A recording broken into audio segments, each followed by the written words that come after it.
Hello. I've noticed lately a strange pattern, and really not even lately. It's been months, maybe longer than months, maybe years, if I get really accurate with my memory. There is a strange split of reaction with humanity right now. We've got one side that seems to be very open to being aware of different points of view and different points of control. Namely, globalists and the whole globalist agenda, Agenda 2030. We had the Event 201 before we had the coronavirus. So these are things that a lot of us have been looking at, and long before that, those of us who've seen things like David Icke's take on the world. And these are views of how humanity can be controlled. And some of us look at this and go, oh my God, I can see it everywhere. I can see these patterns all over the place. Now that you've brought it to my attention, yes, I can identify these patterns. And then we have another set of the population who you bring this to their attention and they look at you and go, I have no idea what you're talking about. I don't see anything you're talking about. I think you've been reading too many conspiracy theory books or watching too many shows, or your imagination is just too vivid for your own good. I don't see what you're talking about at all. And for me, and maybe people like you out there who see what we're seeing, these patterns in the world, are wondering why our friends and our family members, our coworkers, cannot see what we're seeing. Now, if you flip that, you've got this other side that's going, you guys are crazy. There's nothing to see. This is just humanity as it's always been. Nobody's trying to control anybody above the normal suspects. You guys are making this up. You're just looking for things to help explain your life that sometimes seems inexplainable. So what an impasse, right?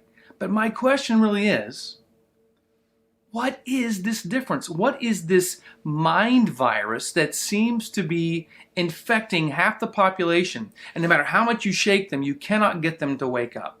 No amount of information brings them to their senses so they can see what you're seeing. I'm really curious. What is it? What are we seeing? It is interesting, isn't it? Oh, every day.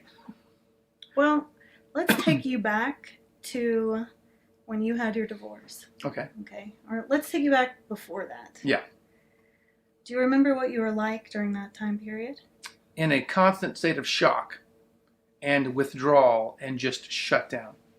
My perception was like that. So could you see your reality clearly at that time? No. What did it take for you to see it clearly?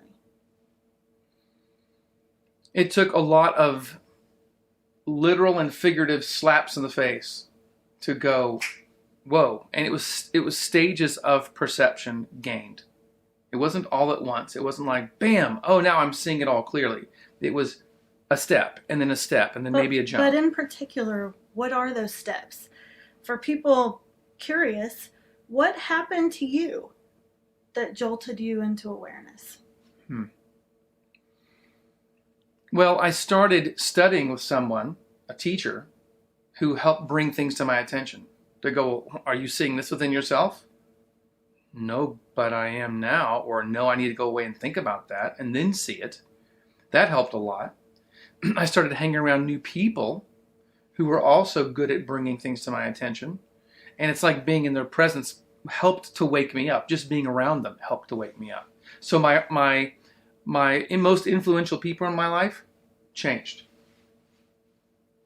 So if you go into that and really feel yourself, would you say that at that time period you were open? I was open to understanding me and life in a different way. Okay. I made a decision to do that. So that's the foundation. Perfect. In order to see what's happening in the world, you have to have a state of openness about the fact that what you've always thought was real isn't. The way you've thought things work may not be true or accurate.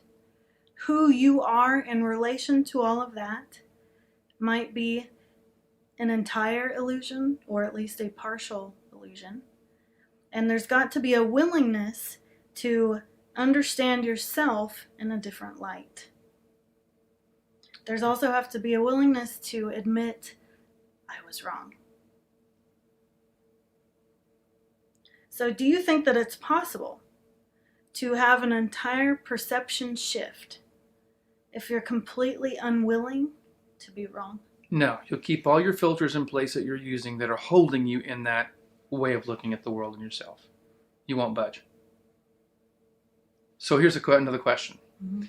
This is an esoteric question, is there another source of influence that's deliberately trying to hold humanity in that sleep state? Sure. Okay. Just consider what humans are plugged into so much of the time.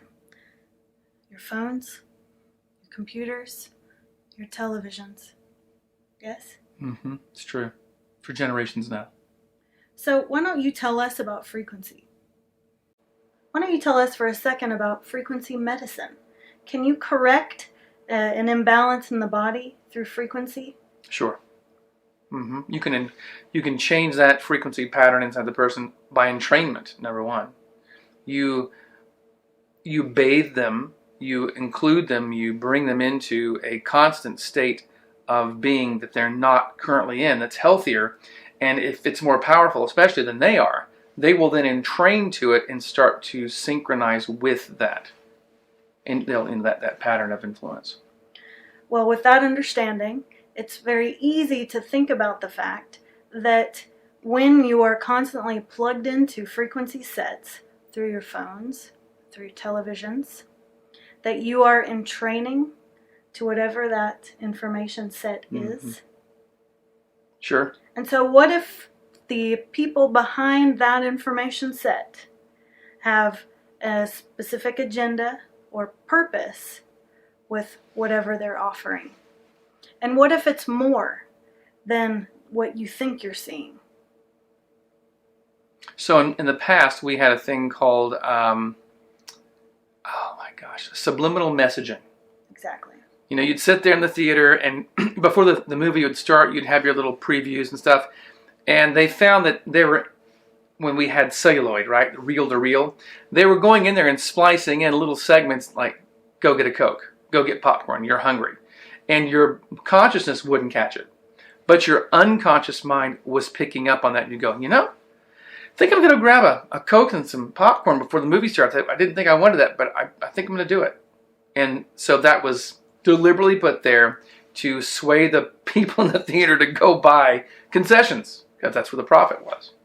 So that type of thing, except much more advanced. Mm-hmm. That's just a visual cue. Mm-hmm. We're talking about actual broadcasting of sound and light and things you can't even hear and see, that are coming through the technology that then are bathing you in a certain state of being that you wouldn't normally be in, that influences you to be receptive to information that's coming through at the same time. Am I on the right track? Mm-hmm. And then you are in training to those frequency sets. So if people choose to disengage from those particular sources of information flow, of influence, and then tune into an alternative to that does not have that as a part of its agenda, and it's just basically the information, we would have a very different state of being than the people who are still plugged into that constant flow of what's typical in the mainstream. Absolutely, and you're seeing it right now. Yeah. So what creates perception in the most simplest of terms? Information. Yes. And experience. Okay. Sure. What's happening when you're engaging with this information that's on your phones or coming through your televisions? You're engaging with information, and you're having an experience with it. What type of experience are you having with it?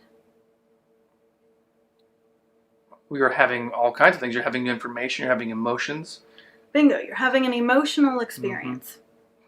So when you start to really examine what's occurring and look at it from this angle of, when I read this or when I watch this, which of my emotions are being triggered or elicited? Yeah. And do I automatically flip into reaction mode when that occurs?